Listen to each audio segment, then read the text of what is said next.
Here we go. Today is Sunday, October 20th. Holy cow. Of 2024. And this is episode 283 of the Defensive Security Podcast. My name is Jerry Bell, and joining me today, as always, is Mr. Andrew Kalat. How you doing, Jerry? Great. How are you? I'm good. Sunday. It's beautiful. Love the fall. Above ground. These are all good things. It is good. It's been really unseasonably cold here, and I keep thinking that I haven't moved far enough south. But it's been great. Loving life and having fun, so can't complain at all. Nice. Well, you're unemployed, so that's true. I mean, I hear that's the thing these days. Well, especially in IT, like either you're unemployed voluntarily or uninvoluntarily. So it is a weird time. Yeah, like these slow moving, creeping layoffs that just keep trickling through the industry lately. But, yeah, I've had quite a few people ask for assistance, and it's getting to the point now where it's a little disheartening. Yeah. The job market is just really bad. So my hope is that the economy starts to trend in a better direction. Interest rates continue to fall. Maybe we'll start to see some new startup activity and hiring. So, but it's just a weird time. Yeah. Yeah, and I know I make light of it a little bit, but I feel very fortunate to still have a good, solid job, and I don't take that for granted at all.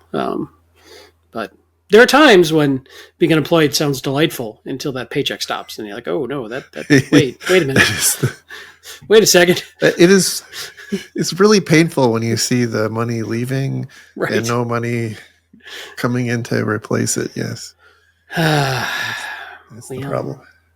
Anyway. On to happier topics like the unending march to doom that is cybersecurity. Yes, with apparently less people to fight it. Right. So just a reminder that the thoughts and opinions we express on the show are ours and do not represent those of our employers. Indeed. So first up, we have a article from Bleeping Computer, and the title is Google, 70% of exploited flaws disclosed in 2023 were 0 days. This was a pretty eye-opening article. There's a couple of data points I wanted to cover here. Obviously, the headline covered the big news. 97 of 128 exploited vulnerabilities were 0 days. Now, I don't know where the 128 comes from. It seems to me like to be lower, and so maybe this is vulnerabilities added to the KEV list. I'm not entirely sure what the 128 comes from, but what is interesting, it's 138. 138. It's okay. I have bad note-taking skills. That's all right. I'm here to help. That's what I'm here for. Just to correct you in your inevitable, often and many mistakes. I should run for president soon. Not touching that with a 10-foot pole. Not going there. Don't talk about politics. But what I found interesting, though, is that it was 138 out of 28,092 CVEs in 2023. Which is such a tiny fraction. Very tiny. Which is interesting. Like the entirety of patch management is designed to prevent malicious exploitation of vulnerabilities. And so you can think that, not everybody or not every organization has to deal with all 28,000 CVEs, but you have to deal with quite a lot. to get these. But at the end of the day, it's a small percentage that Yeah. you actually are, that actually creates the problem. As an aside, I think there's one other value to patch management aside from just vulnerability management, which is keeping your technology current and Sure. staying, away from end of life. And I do think if you're patching on a regular basis to a current version, when you do have to patch for some sort of urgent vulnerability, you're usually closer to the version that you need. And it's usually less disruptive. So it's sort of like a little bit of pain spread out over a lot of time versus one big jump that can be very disruptive. So I do think there's value in keeping your technology patched, even if it's not for a vulnerability. My own personal soapbox. Very well said. Very well said. The longer you go, the harder it becomes. Yeah. The farther back you are, and in some cases, it becomes nigh impossible, and then you're really screwed because you've got some exigent threat and you can't actually fix it. Right. So that was one. There were 56 different vendors represented in the 138. The one that the number that probably alarmed me the most was the average time to exploitation dropped from 32 days to 5 days. Basically, the implication there is that once a vulnerability is being exploited, from the time it's becomes known until the time it's exploited has dropped from 32 days down to 5. And it's even more stark when you go a little bit further back in time. The article was saying between 20 and in 2018 it was 63 days. In 2021 it was 32 days, and now it's 5 days. Which, if you think back, most organizations' security policies require you to patch. Like the typical one is high severity within 30 days, and medium within 60 days or 90 days, and low within 180 days or a year or whatever. Right? It's just every company's got a little nuance to that. But that top end, the 30 days is now just, it was unworkable before. Right. But now it's like, what are we doing? Right. What is the 30 days buy you? Well, if I try to put a little bit more positive spin on it, this 5 days is to the first exploit, the first known found exploit. What's the average of your average company? When are they likely to get hit, right? So if you look at the breadth of all companies, everybody with a presence on the internet, that's the first one noted that they know about in their research, and there's lots of caveats around that. What's the likelihood of your company getting hit within that 5 days? I don't know. And don't get me wrong, like the urgency to patch is important, but this whole game is a race against patching the one that's going to bite you without knowing what that's going to be. You're rolling the dice every time because you cannot patch everything. We know we try, and we know that fails. We know that the whole SLA based approach, well, you just have to get everything patched. It sounds great on paper. Auditors love it, but it's not real in the real world. It's not realistic. So how do you pick and choose where to focus your efforts? For me, I try to have a really good idea of what my externally facing attack surface is. I know that's not the only way to come in, and we talk about more of this in the article here, but for me, it's what's on the edge, whatever that edge is these days, which is a moving target that's open to anonymous traffic from the internet is the first thing I try to keep an eye on and inventory well, understand what's there. And then hopefully when I see something come out, which again, there's a problem here because we're relying a little bit on news and, whether or not a patch is available. When we're talking 0 days, that's not always the case. But I try to keep that stuff that's on the edge patched as well as I can as my priority. Doesn't always happen, but that's at least one approach.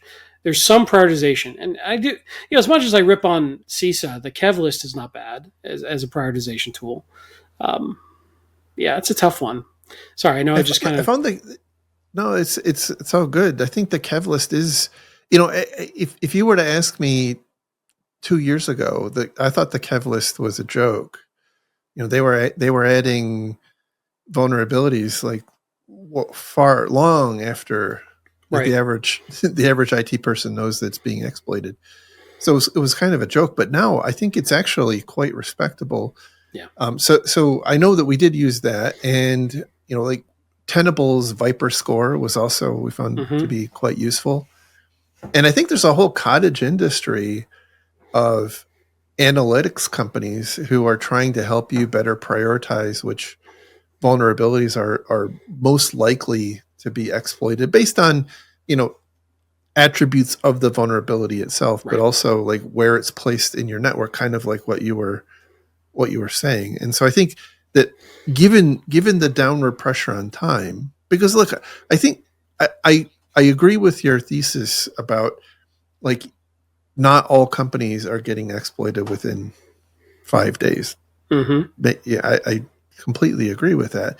But the reality is, I think it's going down, and I also think Yeah. that one of the challenges we have is it's an average, which means that some of them are happening faster than that, and some of them are happening, longer, taking longer. But I think that what we're starting to see is a lot of this now being automated and done at scale and less in a targeted way. And we've seen that with like a lot of the firewall type vulnerabilities Mm-hmm. where it's they're the exploitation is being done in an automated fashion and collecting, harvesting compromised systems to then later sell to to some bad actor as part of a ransomware as a service or what have you. Yeah. I think it certainly makes it more challenging. The other thing I had in my notes that was interesting is we kind of had this theory in the industry for a long time that most threat actors weren't going to burn 0 days on low level targets. This sort of flies in the face of that a little bit.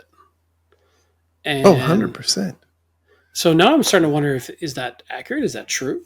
Right? I mean, are 0 days really being preserved for nation state attacks against high value targets, or are ransomware actors now buying them and using I them, or trying to discover them? so my intuition is that it's a little bit technology specific because I Mm-hmm. think that you would say a nation state adversary might not burn 0 days on an iPhone or an Mm-hmm. Android device, Mm-hmm. because they want to use that to target like really highly specific individual cases with high fidelity intelligence gathering. But if it's like a 0 day in WordPress, some WordPress plugin or Zendesk or some Adobe product, like I think those are just they're being exploited as they're found.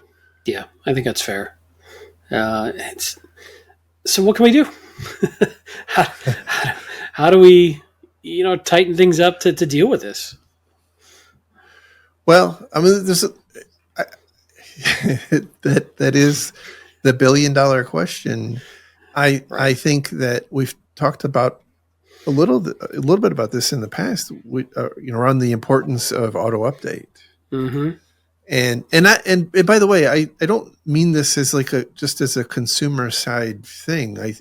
Certainly I think we have to become more comfortable with auto update and more accepting of the potential downside that comes with it because it's more palatable than the alternative. I in my experience at least. Right. But I also think that on the provider side, and I think that software providers and equipment providers need to do a better job with their auto update. Now, we get back into the discussion of like aircraft quality, so, you know software, but I think there's still a middle ground. I think there's an opportunity to do better without going full life critical stuff. Right. Yeah, it's the you're weighing two risks here: the risk of production disruption or downtime due to a patch that causes an unforeseen interaction, versus a disruption of a bad actor leveraging an exploit. Now, Mm-hmm. the other problem here is that we're also talking about a lot of these 0 days that don't have patches yet. Right. That's a great So point. then it becomes more a game of how do I contain it? How do I limit the blast radius? How do I detect it? So in theory, tools like EDR and log events and SIM that are doing sort of anomalous detection, and all the buzzwords and all the AI tools and all the magic and the special pixie dust that the vendors are selling us these days. But in theory, yeah, I mean, if you get popped by an O day, how would you know? And how would you limit the damage? That's really the what we're struggling with here. I mean, typically, you learn that through second order Mm-hmm. or third order impacts, right? Like you get the ransomware node, Right. or some EDR somewhere deep in your network goes off, and that's after they've been in the environment for a while. Yeah. I think that I would add to your list that going back to basics, like least privilege. Stop exposing shit to the internet. Stop it. Well, and to be fair, If it doesn't need to be. A lot of these attacks also follow a social engineering endpoint first methodology. I mean, that's not what True. this particular article is talking about, but there is that sort of problem that isn't a matter of what's exposed. It's your users being tricked into doing something. So there's that problem. So in my mind, I think about how do I do containment? How do I limit ease of lateral movement? How do I assume breach at a certain point and limit the capability of that bad actor to move easily? Which, again, much easier said than done, but that's sort of the mindset I try to take. Mm-hmm. There's one other interesting takeaway, that known public proof of concept exploit code apparently to Google did not have a correlation to public exploitation by bad actors, which I found odd. So that was odd. The other, and this was near and dear to my heart, which was that media attention does not correlate with exploitation. Does that include like a mascot and a theme song? I think that's exactly what it includes. Wow. Yes. And then the other takeaway was that end day exploits. So basically, exploits that occur after a patch has been released are most common before the end of the first month after that patch is released. So it's like not a 0 day, but it's like right on the heels of being one. So I would. Go ahead. Is it most common because people are patching against it quickly enough, and so that's their only exploit window, or is that just when the exploit activity is taking place? Like, there's lots of things coming into this mix that how do you figure out what is impacting that timeline? I don't know. Well, I think it's a good question. I suspect that it's a little bit of both. Yeah. I mean, it's also assuming people patch rapidly and quickly, and we know that's not true. Correct. But I think that the key takeaway is patching, as we've talked about in the past, is boring as crap, but it's really important. Yeah. And is continuing to get more important. It's not getting less important. It's getting more important. And I think the ability for us to design our systems, in a way, this is, by the way, one of the challenges I had as a CISO and as a security leader throughout my career was teams building systems and then trying to backport the notion of security. And I don't necessarily mean that in terms of like bolting it on. I mean like designing a system to do a thing and then figuring out how fast you can patch it in, right? Rather than starting out of the gate with this notion that, hey, like the thing I'm building has to be patchable on a certain cadence every time, all the time, forever and ever. Amen. and that was where it was very difficult because the people that like to build their applications are very technology centric. They're very like mission and use case focused, and you know, making your patch SLAs doesn't bring in extra money, right? Right. But having extra features certainly does. And so I think that's the tension that I experienced, and I don't think as an industry that we've got that trade off set correctly. But again, this is like where every company, as we've talked about ad nauseum, like every company has their own take on risk, risk tolerance, risk acceptance.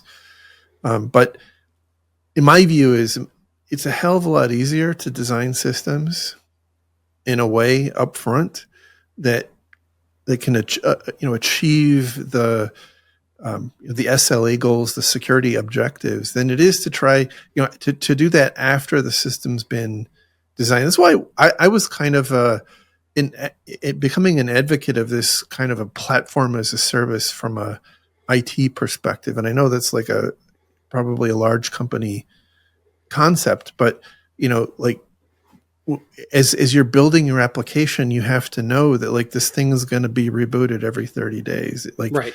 you have multi-factor authentication. It's just there. You have to live with it. It has EDR running on it. It's just there. And rather than having to build that, apply those things after the fact. Yeah. Yep. But like you said, that we have this tension, and I think it's also a highly variable target that as soon as you get kind of maybe one level of stasis going, maybe those inputs have changed, but you're not necessarily reevaluating your methodology. And Right. I certainly, in most of my career, have always gotten this, we'll patch if we can, mindset from most of the asset owners. Like, we've got, patching doesn't pay the bills, like you said.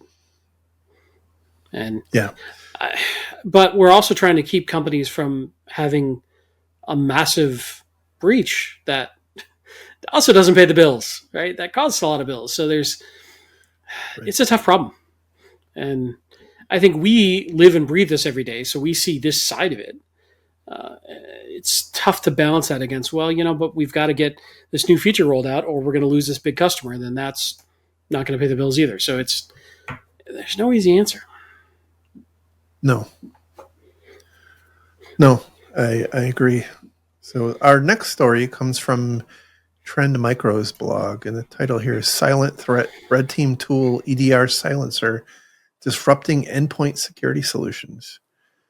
There is a tool on GitHub called EDR Silencer that a lot of red teams use that will inject, specifically in Windows, it'll inject some Windows filtering platform, effectively firewall rules that prevent various EDR, XDR agents from talking to the mothership. So even if those agents detect things that are going on, they can't actually communicate that activity is actually happening, because this tool that they're using has actually severed that communication. And this is actually running the range of a whole bunch of different providers, from Carbon Black to Cylance to ESET to Qualys to Tanium. I mean, all up and down. But I found it really interesting. There's one name that's not on here. Would it be CrowdStrike? CrowdStrike? Yes. Well, yeah. And so I did a little bit of digging, and I actually found a discussion with a CrowdStrike engineer about this very thing. And they said that no, they don't actually initiate communications from their user land componentry, which the implication there, they didn't say it explicitly, but the implication there is that it's the kernel code that's actually doing the communication with their with their command and control system. So therefore below the level of this tool to hide it. Right. Yeah. Which is why they're not impacted by this. You can't use this specific technique to block CrowdStrike, which I think is probably another reason they like being in the kernel, which hopefully Microsoft is there trying to refactor how their EDR. And by the way, I think even their EDR was impacted by this. Yep. Which I thought was fascinating. So in essence, this is a firewall tool that's saying these apps can't talk on the network, right? Correct. Right. At a very high level, it seems like you would want in your operating system a prioritization or override functionality of I don't care if another user land tool says I can't, I need to. Which again, at the kernel can, but in general, no, this is a high priority, important, you can't just silence it, kind of logic tree for security tools. I don't know. I mean, I'm probably vastly underestimating the complexity, but sure seems like that's what I'd want. And maybe we will as a result of this research. Yeah. Well, we know that in the aftermath of the big CrowdStrike disaster, that Microsoft is, they're in the process of refactoring how EDR tools interface with Windows. Mm-hmm. And so my hope would be that they do it in a way that doesn't make this my hope would be that they create a facility that makes it so that this doesn't work across all of these, and rather than make it also impact CrowdStrike. Right. The other thing I found interesting is I was thinking, how would you counter this? And part of me was thinking, well, what if you monitored for agents going quiet? But the problem is that these are endpoint devices that come on and off the network all the time. So that doesn't work very well unless you can say this is a permanent on-server type environment. So I don't know. It's a tough one. Yeah, you can do. I know that was something that I have done in the past was setting up. Basically, we called them quiet sensors. So if you don't see a sensor ping in for a certain amount of time, it wasn't an incident per se, but it was something that you had to go and investigate. And sometimes it was a routing problem, or sometimes, a hard drive died, or there's lots of different reasons that could have happened. Right. Fortunately, I never saw, it being the result of some malicious activity, but I think that is something that you could conceivably do. But I don't know that that's necessarily a native functionality in most of the EDR tools. Yeah, I would agree.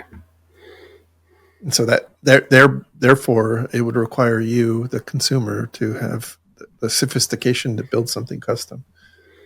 Yeah, it's interesting that one of the things that Trend Micro talks about here is that they have another tool to watch for the running of this tool, which makes sense. Not you end up with a bit of an arms race here, but I think it's interesting research, and I was surprised how easily the comm channels for these tools could be blocked. I think that's what really caught me by surprise.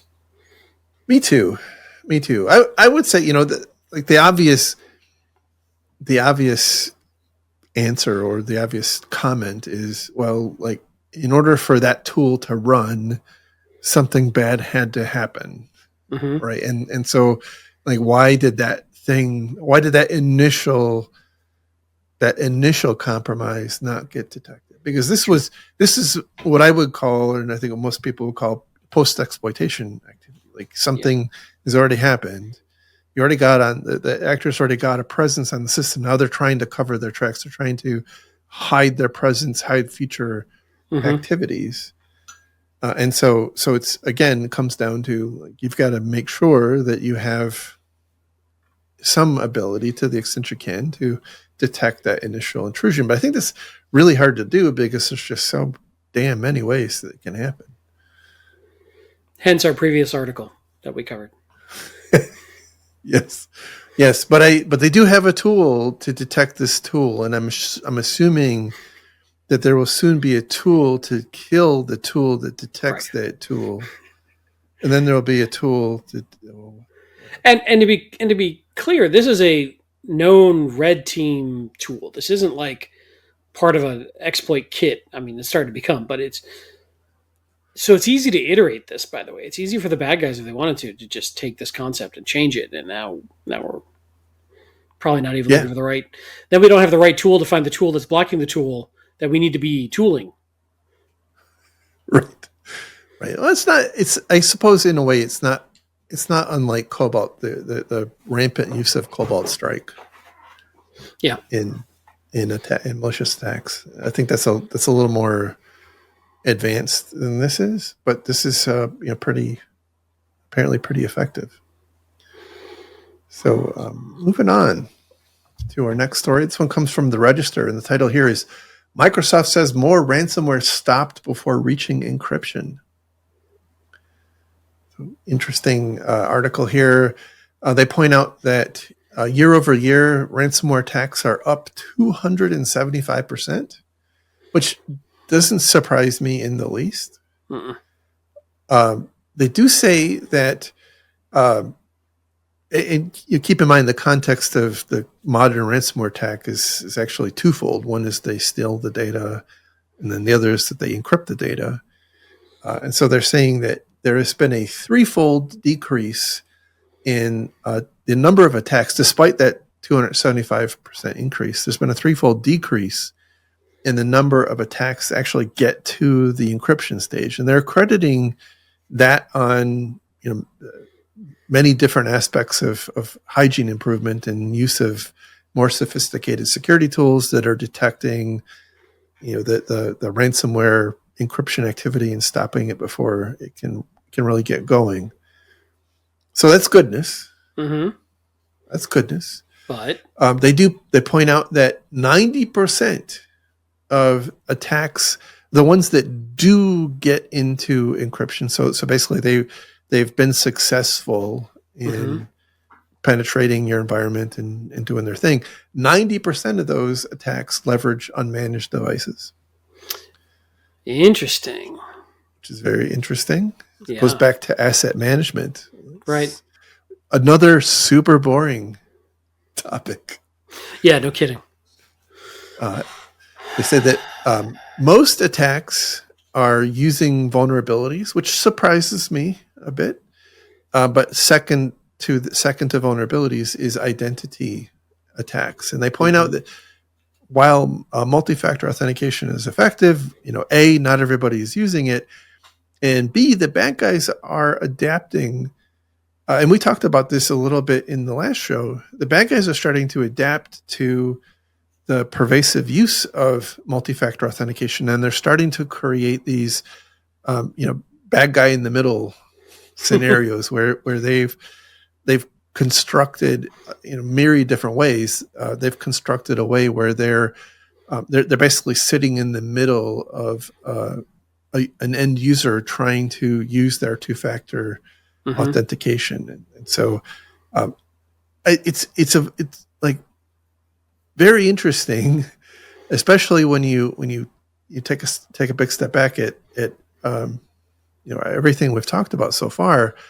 You fix one problem and they adapt. Like the problem doesn't go away. It just sloshes to a different thing. Doesn't mean that we have to, we get to stop working, but it means that like, we can't sit back and say, oh geez, like we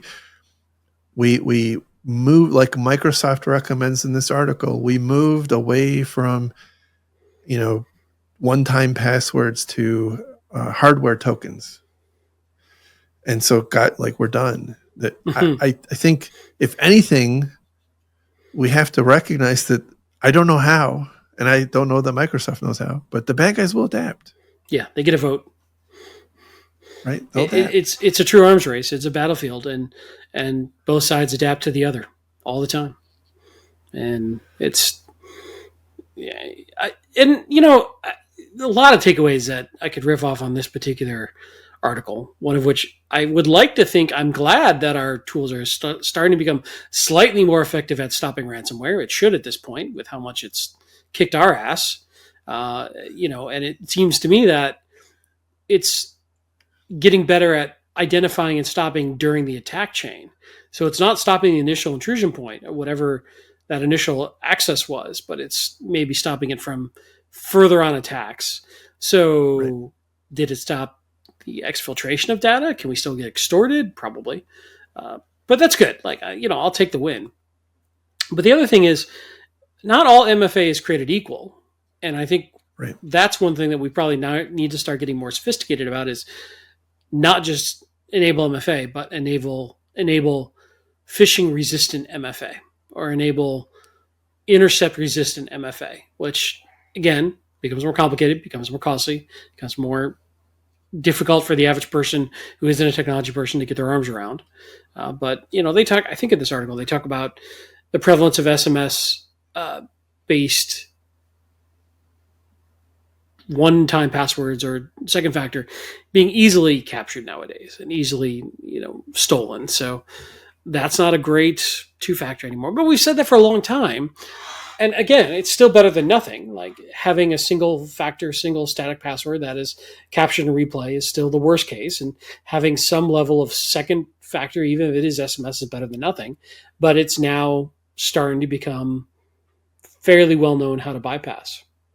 So, yeah, I think it was once, it's SMS in particular has been considered pretty weak for quite some time. But I think even so, it was considered to be kind of the realm of like more concerted, focused, sophisticated adversaries. And I think what they're pointing out here is that it's kind of moving down market into, commercial ransomware gangs are now actually using, they're using pin, damn it. SIM? They're cloning SIMs. Thank Yes. you. Jesus Christ. I'm getting We're old. old. It's okay. They're starting to clone SIMs. And, that was happening for a long time. Like, this is not a new technique. But what is new is that it's actually being perpetrated by, right. like, commercially motivated actors. Yeah, it's getting cheaper and easier for down market bad actors to do it. Right. Yeah. So they do point out that their recommendation is to move away from password authentication to token-based authentication, which, as you described, is much more phishing resistant. I'm very curious to see what happens after that starts to get legs. Right. Which will take a long time. I mean, let's not kid ourselves. Like, that's going to take years, and so we're going to have this problem for a while. But we're talking with someone, and everybody will get to hear this soon enough. But we were talking with someone that the annoying thing is that the adoption of that technology isn't going to happen for most companies until they have a major breach. Right. Like that, like the technology's there, it's been out there. We're talking about it. People are giving conference presentations. It's been in, government publications for years, but it's going to be the thing that's going to drive most companies to adopt it is they're going to have a big ransomware attack. And in the aftermath, somebody's going to say, well, like we have to do it now. Yeah. And that makes me mad. Well, okay. Let's put playing devil's advocate on that is maybe the reason companies don't do it is because it's expensive and it adds friction and it's complicated. Right. And there's no guarantee you're going to get a ransomware attack. There is a guarantee of those costs and those frictions if you implement this technology. So what's the right calculus there of rolling the dice against a likelihood versus outcome versus impact? Yeah. So what you're spot on. Like I can't argue with your logic. My gut feeling is that it is becoming so common, and so many companies have fallen victim to these. Like I don't know that you can hide behind the statistics. Like it's I'm just one of millions of companies out there, and so like what's the likelihood of it hitting me? I think the reality is you probably will get hit. Yeah. So is there another side of this, which is that some people are getting hit, that companies have grown numb to it, and they're like, yeah, we'll survive it.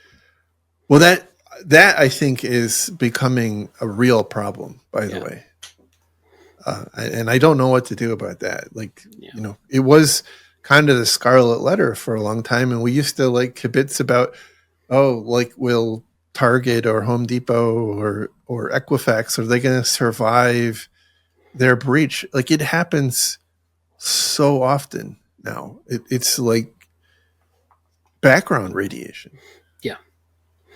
Like, shoplifting shrinkage built into some retail establishment's budget. Right.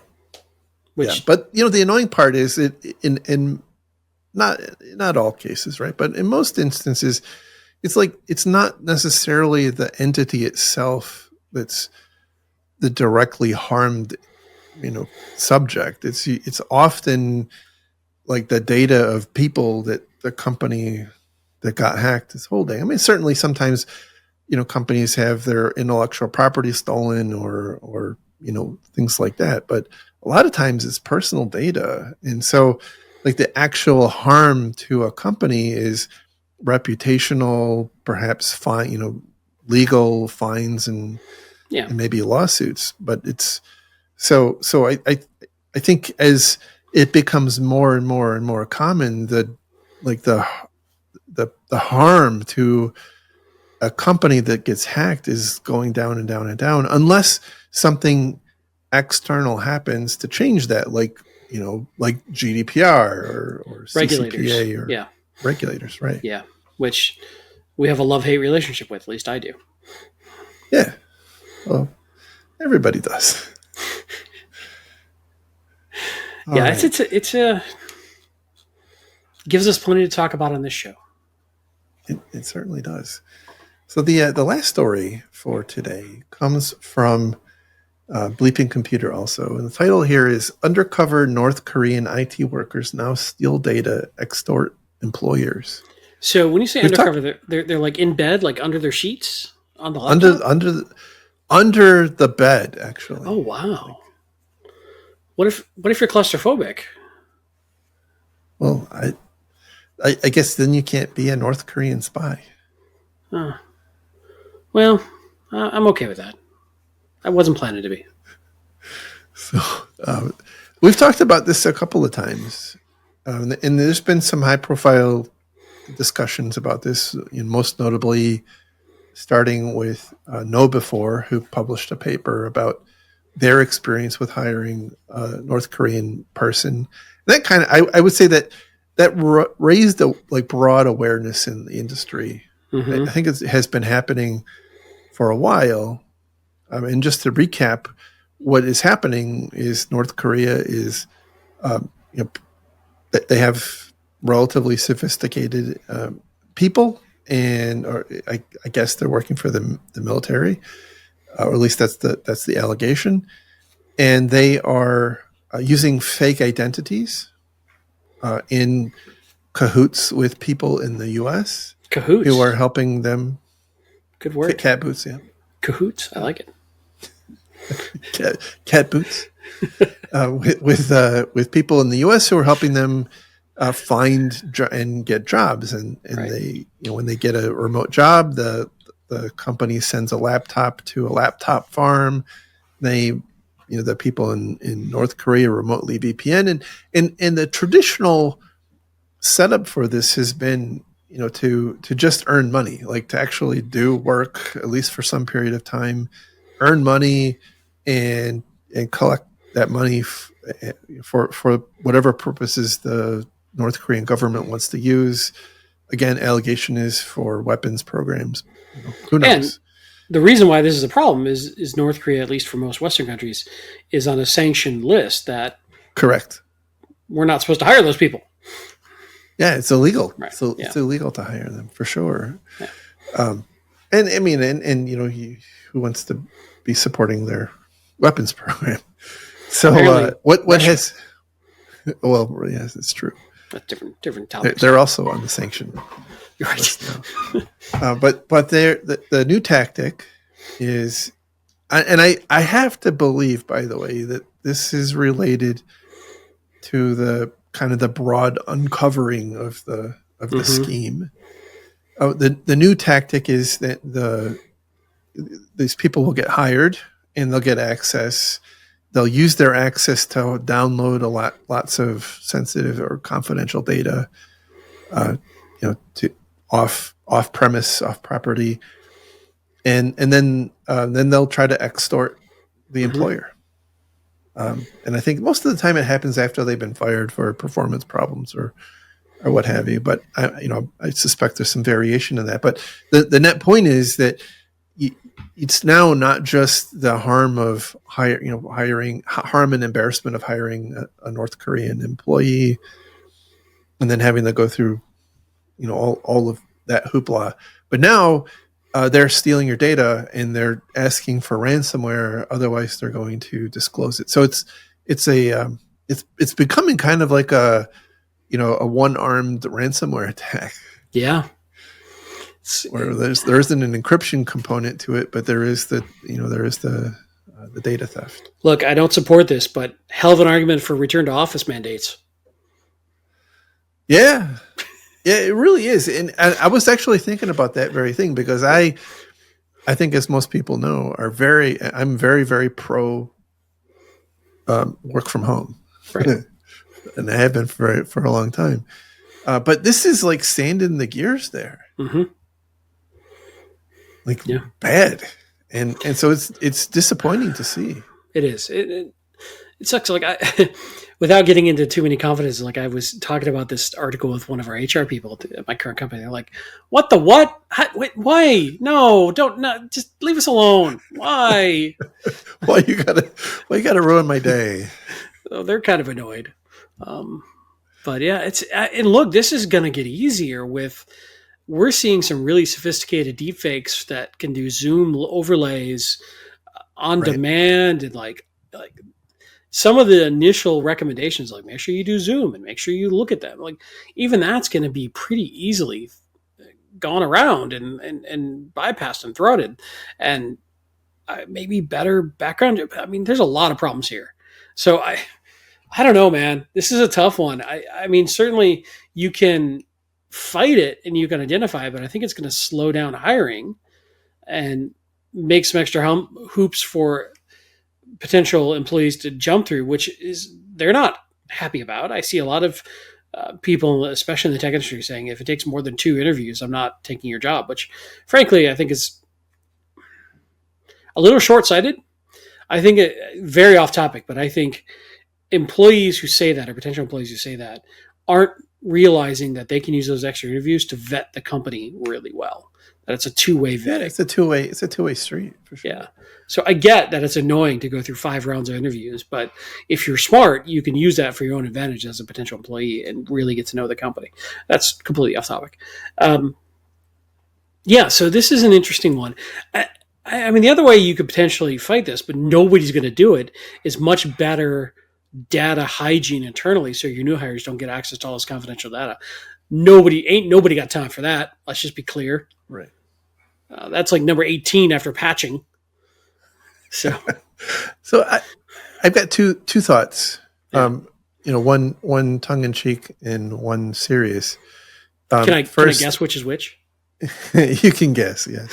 So the first one, it is annoying to me that in the current climate that we have, where people who have significant, U.S. people who have significant experience are not able to get jobs. Mm-hmm. And here we are, the North Koreans are having apparently a fairly easy time getting hired. Is it because they're willing to work cheap? And maybe so, yeah. But I guess that's one thing that you may be a flag for you too. By the way, they also talk about how the North Korean employees, who you don't know are North Koreans, have like a referral network. So they get a job and then they'll kind of do networking in the industry and they'll refer one of their co-workers to other jobs, and it spreads out that way. The other thought that I had is in terms of like what is ahead for us, because I think this is going to become a bigger problem. It's starting with North Korea, but I gotta believe like this is not the end of it, and it's not just like I don't know how it's going to manifest, but I gotta believe that there's going to be more of this, Mm-hmm. especially as you talked about, as the the ease of using deep fakes and whatnot, kind Mm-hmm. of real time is going to make this really hard. I have a feeling that there's going to end up being, especially for companies who are focused on hiring remote and they don't have like global presence, global people all over the place. Like where I was at, we had hiring managers everywhere. Like even if they weren't your employee, you could have a manager meet with this a prospective employee and like do your bidding. Right. I suspect that there is going to be something like that that eventually will be set up where you will engage a company who has local presence in all basically everywhere, and they can meet face to face with your with your new hire, your prospective new hire. I think that's where we're headed. So It's certainly cheaper I, than flying people to headquarters. yeah, Yeah, that's a good thought. yeah, Um, it's sort of replacing the drug test. It's are you who you say you are test. right, That's right. interesting. I will tell you, it is another diversion, but I've worked I've worked with global teams for a long time. I mean, for like 20 plus years. And one of the challenges I had, especially in countries like India, and it's interesting because like this is a flavor of the problem I had as a hiring manager with talent in India, which was like that. Again, this is not everywhere. I'm not saying this is bad. India is bad or Indian people are bad. This is not at all what I'm saying. I'm saying that I hadn't had this experience before until I had it in India, where people were applying for jobs and they I don't know what you call them. Like I called them brokers, right? They Hmm. were super smart people, and they would go to job fairs and they would purport to be someone they aren't. They would sit for interviews. They would take the pre-employment tests. They would take your coding test. They would do whatever, and they would get you hired. And then you, as a person looking to get a job, would pay them some amount of money, and then they would the whole way through they were purporting to be this other person, and then when that person starts, it's not the person that they interviewed, it's Oof. Which is a this other tough person. tough position for a company to be in because it's not easy to fire in that situation in any No, situation. Yeah. it's not, and it's also difficult when there's a little bit of a language Right. challenge, and there's like a 9.5 hour time difference, and and you've never met the person face to face, and Yeah. so like are they not who they say they are, or did they have a bad day? Like I don't Right. know. And so it's but I think that's the kind of thing that we're seeing.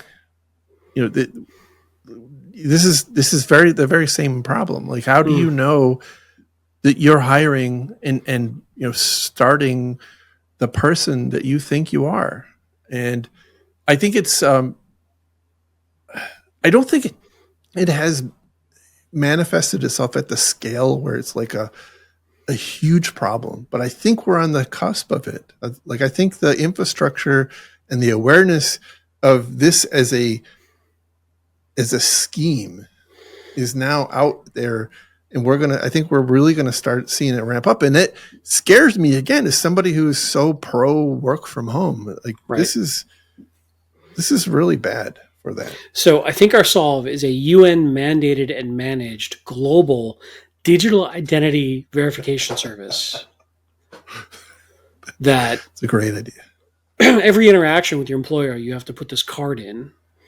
That's like a public-private key pair, plus biometrics, Like one of the U.S. government cards, right? plus DNA sampling. Like, and then You have to lick your laptop. we'll be fine. You don't anyway? I thought, no? In other news, now that you're unemployed, how is your laptop farm coming along that you've been building for unrelated, unknown reasons? Well, when we do the podcast, I put the plants up and I take all the Right. laptops down. Oh. So when So we're your done North here, Koreans I got to are. go put the So they can't Yeah. work right now. Correct. It's a mild inconvenience. It's a mild inconvenience. I Someday. think we need to come up with that local verification business plan and just wait for the VCs to line up. Hell yeah. You know, it would be like WeWork, but for you.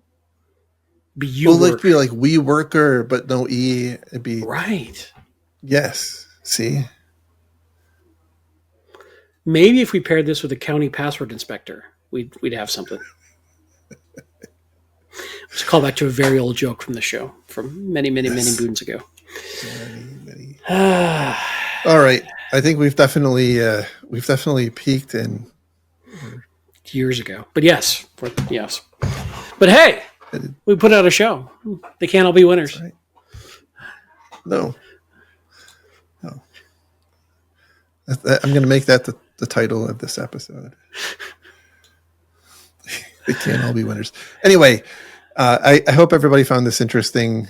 We always have a good time talking about this. Hopefully, this is useful. Andy and I have been doing this for a really long time, and the whole purpose of this is to just help give you some context of how we think, if that's helpful. So, there you go. And if you like it, give us some 5-star love. And if you don't like us, give us some 5-star love before you unsubscribe. It's true. It works. And if you want, it works. You can even watch us, which God knows why, but there's a video version of this on YouTube now. That's right. That's right. I warned you. This would not be pleasant. You've all been warned. We are devastatingly handsome. So, one last thing on the last star I was just thinking, and I forgot to mention, because I was thinking about deep faking replacing my face for the comfort and sanity of our viewers. There are tons of startups out there saying we can detect deep fakes. I wonder if HR teams and recruiting teams are going to start using it during Zoom interviews to see if there's a deep fake going on. Oh, that's a good question. And there's a lot of technology, because my son has done a lot of online college stuff. Mm-hmm. And there's quite a lot of, and I'm not saying that it's good. I'm not making a value judgment about it, but there's a lot of technology built up around taking exams. Yeah. Where you can't have a VPN running. It detects a VPN. It detects a second monitor. It detects, it does a bunch of, it detects if it sees you look away. There's a whole lot of things like that. So maybe there is something like that ahead for HR. It's just another arms race, though. They'll figure out how the deepfake detection works and figure out how to get around that and rinse, repeat. It's sadly true. Anyway, back to wrapping up the show. Yes. So where can people find you when you're not here? I am on the artist formerly known as Twitter, now known as X, at Lerg, L-E-R-G, and I'm on your amazing Mastodon instance, which is part of your growing empire in the Fediverse of infosec.exchange, also at Lerg, L-E-R-G. And you can now find us on the YouTubes. It's still my channel. Maybe we'll rebrand it, but just look for Andrew Kalat on YouTube, and you'll find our various back episodes, both the audio and the more recent episodes, audio and video. And by the way, if YouTube inserts some sort of ad, we have no control over that. So I'm sorry. But we will benefit financially. So yes, just know that you're helping. Yeah, and if you don't want to help us, watch it 4 times. That's how it triggers the algorithm that you hate us. That's right. I'm told. That's right. Is that right? I think that's right. I think it's right. Yeah. That's right.